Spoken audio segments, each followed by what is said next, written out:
성령님께 물어야 하는 이유라는 제목으로 우리 성령 시리즈 8번째 시간을 갖도록 하겠습니다. 여러분, 우리 인생에는 기대감도 있을 것이고 또 후회도 되는 부분이 있습니다. 우리가 아직 가보지 않은 길, 새로운 것에 대한 기대감이 있지요. 그리고 우리가 지나온 시간들을 뒤돌아볼 때 내가 왜 그런 말을 했을까, 그런 행동을 했을까, 그런 결단을 했을까라는 후회도 분명 있습니다. 우리 인생에는 기대감 그리고 후회감이 늘 공존해 있는 것 같습니다. 그런 반면에 우리는 앞으로 살아갈 인생에 대한 기대감과 더불어 이것을 앞으로는 어떻게 선택해야 될 것인가, 이것이 과연 최선의 선택일까, 이런 부분들을 고민하게 됩니다. 앞으로 우리 교회가 부흥하고 성장하고 우리 개인적인 가정에도 좋은 일들이 일어날 때 과연 어떤 선택을 하며 앞으로 살아가야 할 것인가 고민이 되죠. 그래서 우리는 우리가 가야 하는 인생길에서 물어보고 가는 길, 다시 말하면 성령님께 물어보고 가는 길이 가장 안전하고 완전하고 완벽하며 또 후회가 되지 않는 길인 줄 믿습니다. 오늘 본문 말씀 보면 여러분, 참 독특한 말씀이 기록되어 있지 않습니까? 여호와 하나님에 대해서, 구원자 하나님에 대해서 이야기를 하고 있는데, 하나님이 어떤 분이신가 라고 설명하고 있냐면, 구원자 이스라엘의 하나님이요 진실로 주는 스스로 숨어 계시는 하나님이시다 라고 합니다. 저는 이 부분을 묵상을 하면서 또 계속 묵상을 했어요.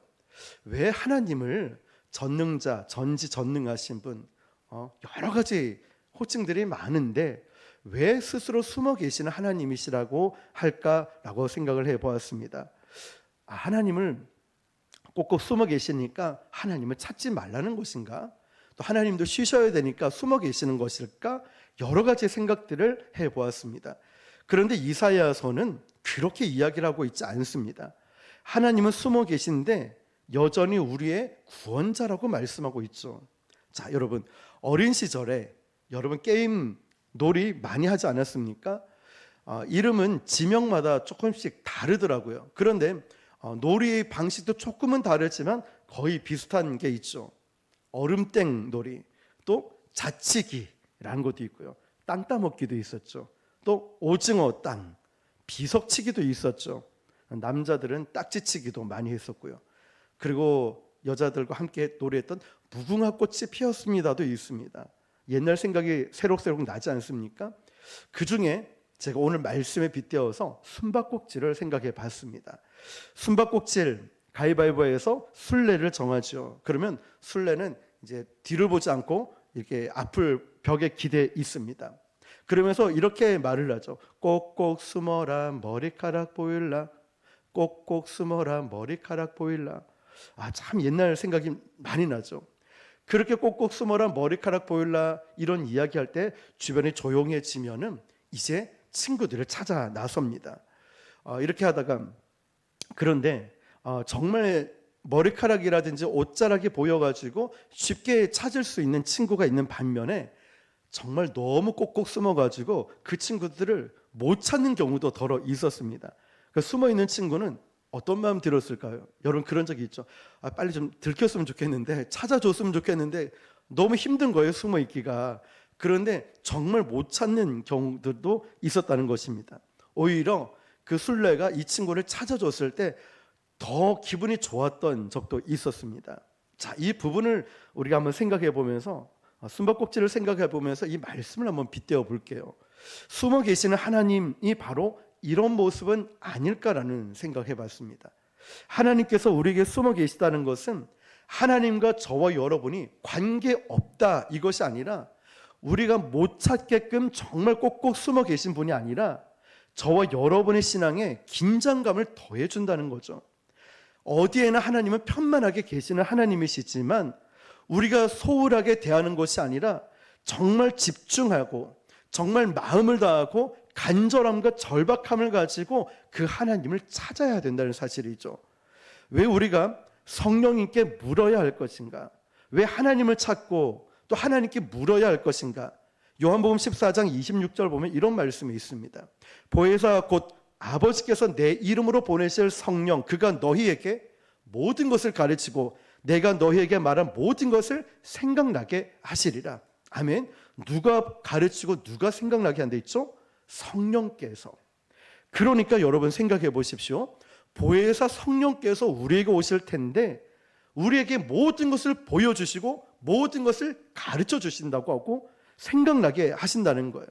우리가 성경 말씀을 믿는 사람이라고 한다면 내 경험과 주변의 사람들에게 묻는 것이 아니라 보혜사 성령님께 물어야 가장 안전하고 확실하다는 것이죠. 우리가 알고 있는 지식조차도, 우리가 모르는 것조차도 우리의 경험과 살아온 방법들이 있겠지만 알아도 성령님께 묻고 가는 것이 가장 완전하고 안전하다고 말씀하고 있습니다. 그러면 우리가 우리의 삶에 어느 때에 성령님께 물어야 할까요? 두 가지 상황이 있죠, 우리에게는. 하나는 우리 인생이 참 순조로울 때가 있어요. 또 우리 인생에 어려울 때가 있어요. 고난과 아픔들, 이해가 되지 않는 고통들이 올 때가 있죠. 그런데 신기한 것은 우리 인생이 순조로울 때도 하나님이 잘 보이지 않을 때가 있고, 우리 인생이 고난이 올 때도, 어려움이 올 때도 하나님이 보이지 않을 때가 있다는 거죠. 이스라엘 백성들이요, 출애굽을 해서 가나안 땅에 들어가는데 그 모든 과정 가운데 하나님은 이스라엘 백성들과 함께 하셨고 그 이스라엘 백성들을 구름 기둥, 불 기둥으로 만나와 메추라기로 인도해 주셨습니다. 요단강을 건널 때는 어떻게 건너야 하는지도 알려주셨습니다. 그리고 가나안 땅에 들어가서 여리고 성과 싸울 때 너희들은 6바퀴 돌고 7바퀴 돌 때에 7번째 날에 큰 함성을 외쳐라. 방법까지도 하나님이 알려주셨어요. 인도해 주셨다는 거죠. 이스라엘 백성들은 늘 하나님께 묻고 하나님 말씀하신 것 따라갔을 때 승승장구했습니다. 그런데 참 놀라운 것은 여리고 성을 점령하고 나서 이제 가나안 땅은 하나님이 인도하시니까 다 승리할 것이다, 차지할 수 있다라고 생각할 그 찰나에 아이성이라는 작은 성 앞에 하나님께 묻지 않고 가다가 그들은 패하게 되는 걸 봅니다. 혹시 우리 인생 가운데, 여러분 가운데 내 인생은 참 잘 나가, 나는 걱정이 없어, 하나님이 나에게 복을 주셨어 라고 생각하는 분들 가운데 정말 위험한 게 뭐냐면 우리가 너무 잘 나가다 보면 하나님께 물으려 하지 않는다는 거예요. 성령님께 물으려 하지 않아요. 왜냐? 너무 잘 나가고 있거든요. 문제가 없거든요. 아픔이 없거든요. 저는 말씀을 준비하면서 이 말씀을 통해서 큰 은혜 받은 게 하나님이 기도하라고 하셨구나, 한 번 더 생각하고 묵상하게 되었습니다. 우리가 잘 나가고 또 열심히 뭔가 좀 될 것 같은 그 찰나에 하나님이 이렇게 조금 주저앉게 만드는 건 기도하라고, 교만하지 말라고, 하나님께 물어보라고, 이 뜻이었구나. 계속 어떤 현상을 통하여, 환경을 통하여 하나님을 계속 생각해 봅니다. 하나님의 뜻이 무엇일까? 계획이 무엇일까? 회개해야 되는구나. 말씀을 더 깊이 묵상해야 되는구나. 어려울수록 더 주님께 집중하게 되더라고요. 자, 여러분, 이스라엘 백성들은 하나님께 묻지 않는 일로 통하여 아이성에서 패한 뒤로 그 작은 성 앞에 무너짐을 통하여 그들은 전투에서 패하게 되죠. 그리고 여호수아 9장으로 넘어갑니다. 이스라엘 백성들은 이제 아이성에서 패하고 그들은 죄를 회개하고 하나님 앞에 잘못을 인정하고 회개하고 또 하나님의 회복을 통하여 그때부터 또 승승장구하게 되죠. 그런데 또 문제에 봉착하게 됩니다. 기브온이라는 지역에서 이 백성들이 이 이스라엘 백성들은 여호와 하나님이 함께 하시기 때문에 이들은 싸움에 능한 사람이야, 하나님이 지켜주시는 분이 이 백성들이야. 그러니까 기브온은 어떻게 하냐면 자신을 속이기 시작해요. 변장을 해서 여호수아를 찾아갑니다. 그리고 여호수아와 이스라엘 백성들 있는 데서 화친을 맺게 되죠. 아시죠, 여러분? 분명히 가나안 땅의 모든 족속들을 진멸하라고 했는데 여호수아는 하나님께 묻지 않고 그들과 화친합니다. 기브온이 이제 너희들이 종이 될 테니까 우리 싸우지 말고 그냥 한 팀이 되자라고 평화 조약을 맺게 되죠. 근데 여호수아와 이스라엘 백성들이 화친 조약을 맺으며 더 번창할 것 같아 보이지만 변장하고 온 이 백성들 때문에 오히려 여호수아와 이스라엘 백성들이 더 고생을 하는 걸 봅니다. 자, 여러분, 우리의 문제가 뭘까요? 하나님께 묻지 않음을 통하여, 성령님께 묻지 않음을 통하여 우리가 올무처럼 달고 다니는 어려움들이 있다는 거예요. 이 여호수아처럼 말이죠. 여호수아 9장 14절 말씀은 이렇게 기록되어 있습니다. 우리가 그들의 양식을 취하고는 어떻게 할지 여호와께 묻지 아니하고, 여호와께 묻지 아니했다는 거예요. 자, 여러분, 그래서 이스라엘 백성들은 그 땅에서 기브온 족속과 평생 싸우며 멍에를 메고 살아갑니다. 참 무서운 일이고 두려운 일인데요, 우리 인생에서도, 우리 교회에서도, 우리 가정에서도 하나님께 묻고 나아갈 때, 반대로 하나님께 너무 쉬운 일이라 묻지 않고 갈 때 우리가 지고 가야 되는 멍에들이 있다는 거죠. 또 하나는 우리 삶이 고달파질 때입니다. 이때도 하나님이 잘 보이지가 않아요. 고난이 문제가 아닙니다. 고난의 이유를 모르겠는 거예요. 우리가 몸이 아픈 분들 아시겠지만 이 병이 무슨 병인지 병원에서 병명이 나오면 괜찮습니다. 그 병에 따라 치료를 받으면 되니까. 그런데 저도 어깨가 염증이 있는데 처음 아파 보니까 이 병원을 어디 가야 되는지 몰라서 정형외과만 다녔거든요.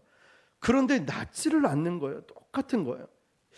그런데 어느 날 이제 통증약과 가서 염증이란 걸 보여주더라고요. 초음파를 통해. 그러고 나서 몇 번 치료받고 나서 지금까지 하나도 아프지가 않거든요. 그때 제일 힘들었던 건 원인을 못 찾는 부분들이었어요. 자, 여러분, 고난에도요, 고난 자체가 힘든 게 아니라 고난의 원인이 뭔지를 모를 때 우리는 너무 힘든 거죠. 그래서 오늘 말씀 보면 숨어 계시는 하나님, 오늘 말씀에서 구원자 이스라엘 하나님이요 진실로 주는 스스로 숨어 계시는 하나님이시니다. 이 고백이 뭐냐면, 나의 인생에 이해가 되지 않는 고난 가운데 내 인생이 잘 되어가는 그 순간에도 하나님은 숨어 계시고, 내 인생에 어려움이 있을 때도 숨어 계시는 그 하나님을 어떻게 만날 수 있을까라는 거죠. 숨어 계시는 하나님, 우리가 성령님께 물어야 된다는 것은요, 우리가 더 간절함으로 진실되고 또 하나님이 어떠한 분이신지, 무엇을 말씀하시는지 진지하게 물어보라는 것이죠. 그냥 지나가듯이 하나님 이건 뭐예요? 이게 아니라 정말 정해진 기도 시간에, 정말 정해진 장소에서 하나님께 나의 고난과 어려움들, 나의 앞길을 진지하게 한번 물어보라는 거죠.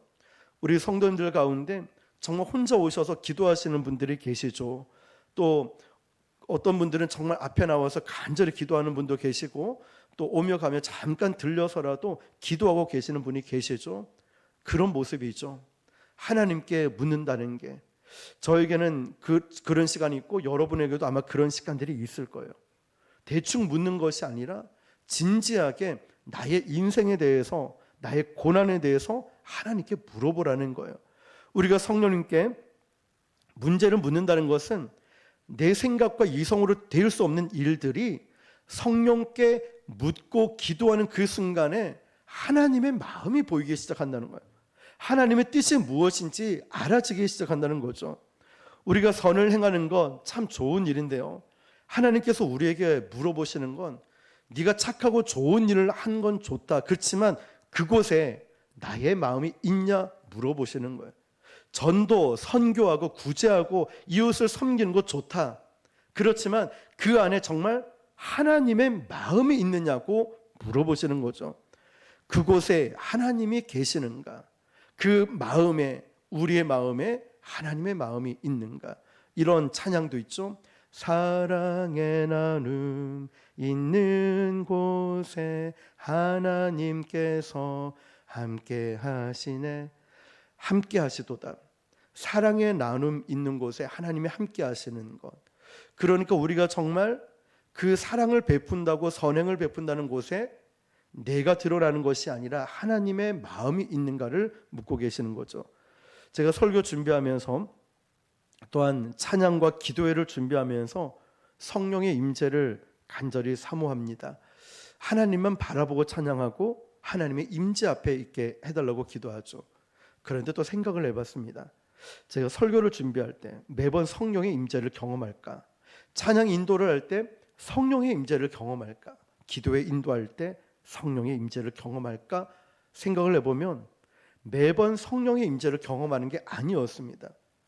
힘들지만, 정말 힘들지만 그 자리를 지켜야 되기 때문에 그 자리에 있는 경우들도 많이 있었습니다.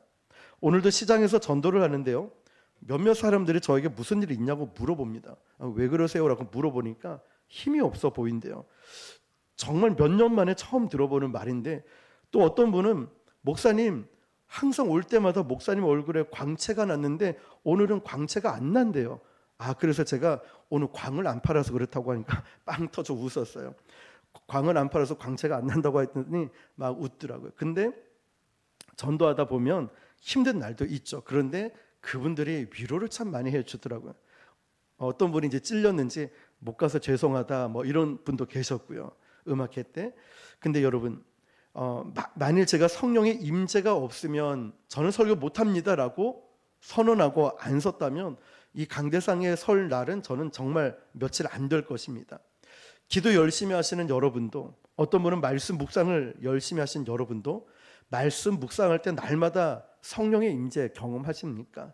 기도하면서도 정말 기도의 줄을 날마다 잡고 뜨겁게 기도가 되던가요? 그렇지 않을 때도 있지요. 기도하면서 베드로처럼 내가 무슨 말하는지도 모를 때도 있고요, 말씀을 묵상하면서도 이 말씀이 무슨 뜻인지 모르는 날도 굉장히 많이 있다는 거죠. 그래서 사도 바울이 디모데후서 4장 2절에 보면 그의 영적인 아들 디모데에게 이렇게 말합니다. 때를 얻든지 못 얻든지 항상 힘쓰라고. 우리가 만약 성령의 임재 가운데 있을 때만 주의 일을 하겠습니다 라고 한다면 우리는 못할 일들이 너무 많아요. 왜냐하면 날마다 성령 충만, 은혜 충만한 게 아니기 때문이죠. 그래서 우리가 성령의 임재를 느끼지 못할 때 사실 우리에게 필요한 게 뭘까요? 믿음이 필요한 겁니다. 나에게 성령의 임재와 충만함이 없지만, 그렇지만 나에게 믿음이 필요한 거예요. 늘 하나님을 바라보는 주 안에서의 믿음을 가지고 하나님이 나와 함께 하심을 믿고 고백하며 그 자리를 지키는 것이 믿음이 필요한 거죠. 믿음. 오늘도 믿음으로 전도하고 오늘도 믿음으로 찬양하고 설교하고 기도하는 것, 성령 충만함을 간구하는 것, 우리가 기도가 더 필요하다는 거죠. 예수님께서 제자들을 훈련시키면서요, 70명의 제자들을 짝을 지어서 보냈습니다. 가서 기도도 하고 병자도 고치고 귀신도 쫓아내고, 예수님이 이 땅에 계실 때 제자들에게 그렇게 가르치면서 이렇게 말씀하셨죠. 얘들아, 내가 없어도 너희는 믿음으로 기도할 수 있다.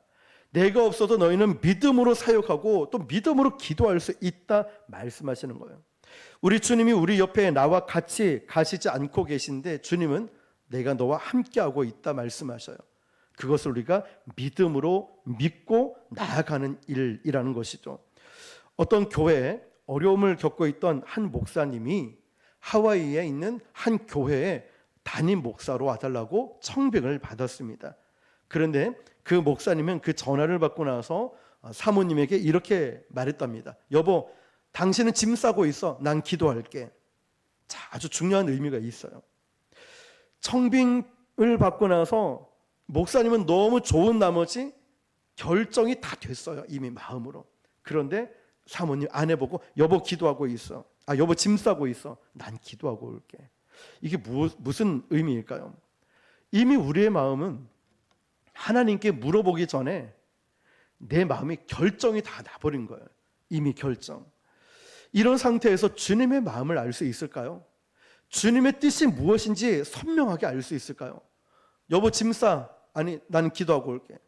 이미 짐을 싼다는 것은 마음의 결정이 끝났다는 거잖아요. 그곳에서 하나님의 선명한 음성을 들을 수 있을까요?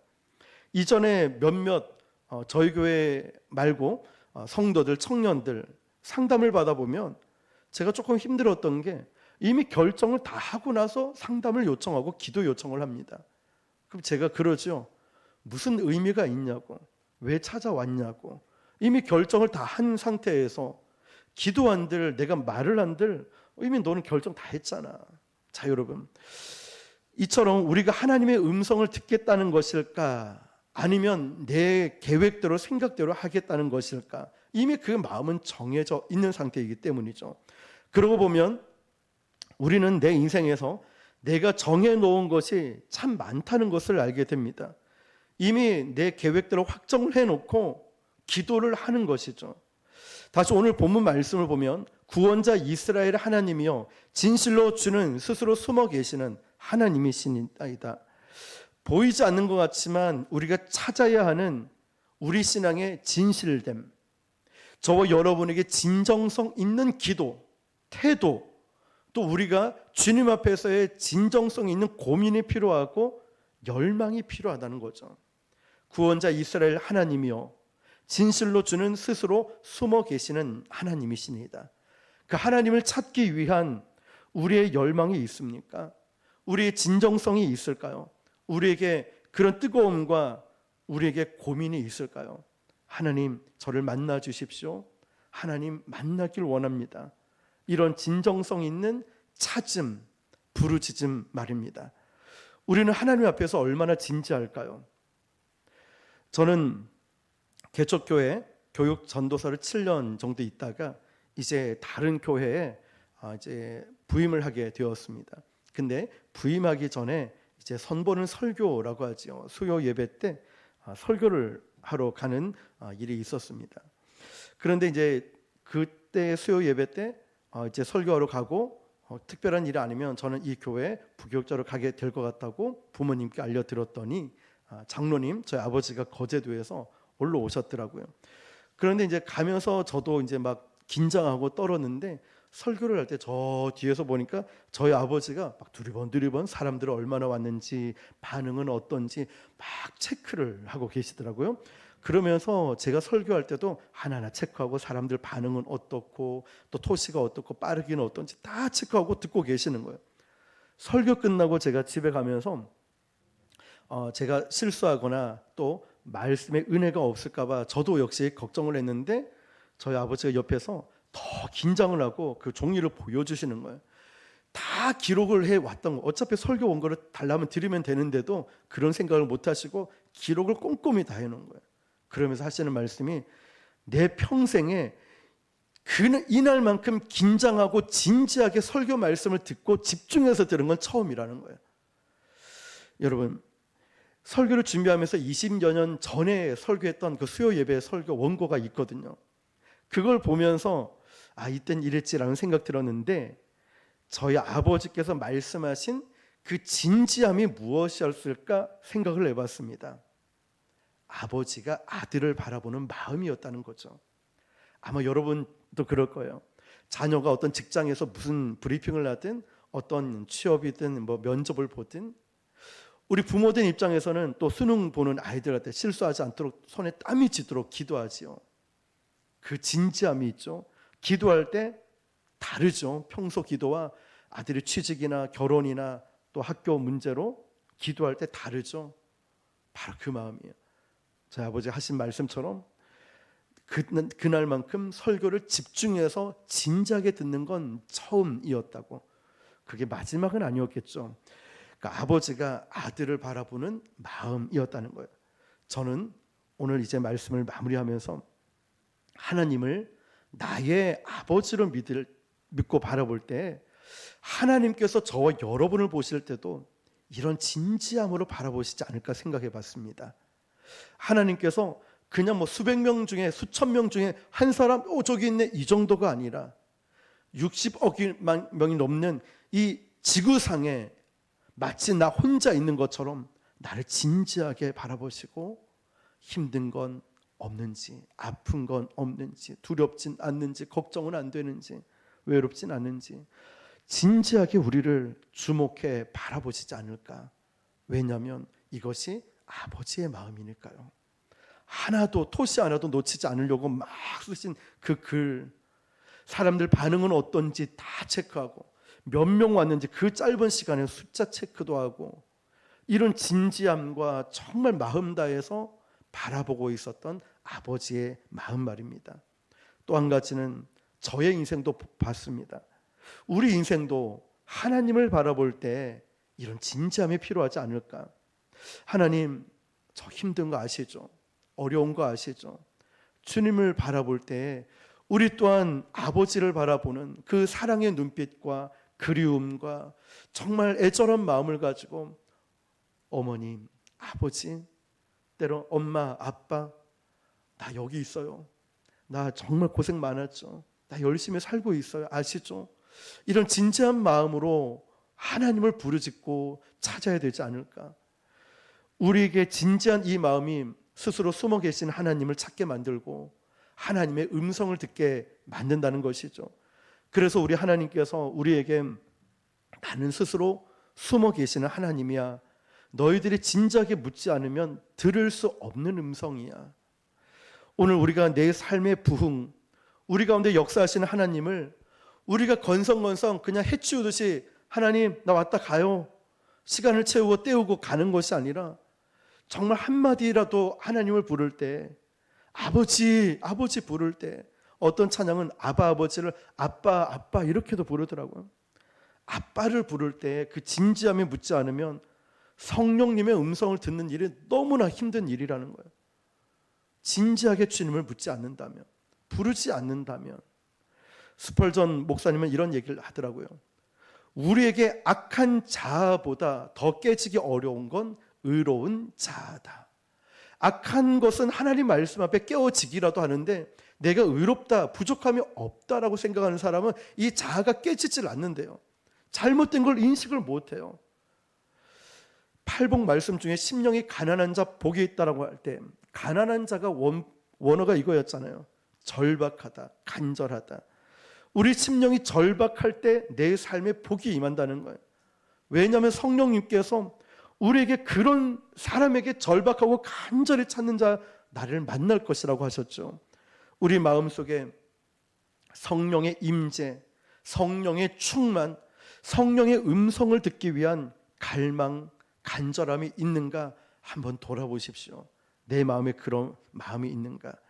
창세기 28장에 보면 야곱이 하란으로 가다가 삼촌 만나러 가죠. 가다가 하나님을 만나는 장면이 나옵니다. 브엘세바에서 돌베개 베고 잠을 자다가 하나님을 만나요. 야곱이 브엘세바를 떠나 하란으로 향하여 가더니 28장 11절인가 보면 뭐라고 되어 있냐면 한 곳에 이르러는 이라고 되어 있어요. 한 곳이라는 것은 별로 중요하지 않으니까 한 곳이라고 했겠죠. 어딘지도 알지 못하는 한 곳에 이르러서는 돌베개 베고 잠을 자다가 하나님을 만났어요.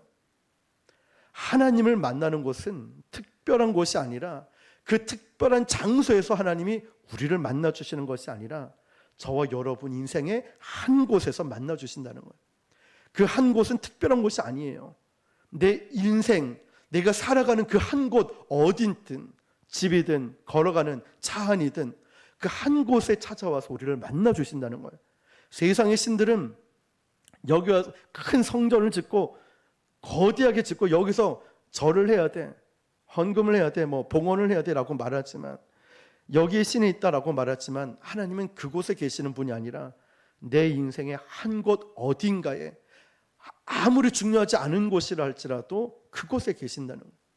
그래서 야곱이 깨어나서 놀란 것은 하나님을 만난 것 때문에 놀란 것이 아니라 이곳에 하나님이 계시다는 사실에 놀랐다는 거예요. 내가 가는 어느 곳이나 하나님은 계시는구나. 이게 야곱을 놀라게 한 거예요. 야곱은 하나님이 계시다는 거 알았습니다. 하나님이 계시다 안 계시다의 문제가 아니라 내가 어디로 가든지 그 한 곳에 하나님이 계시는구나, 함께하고 계시는구나. 이것 때문에 야곱이 깜짝 놀랐다는 거예요.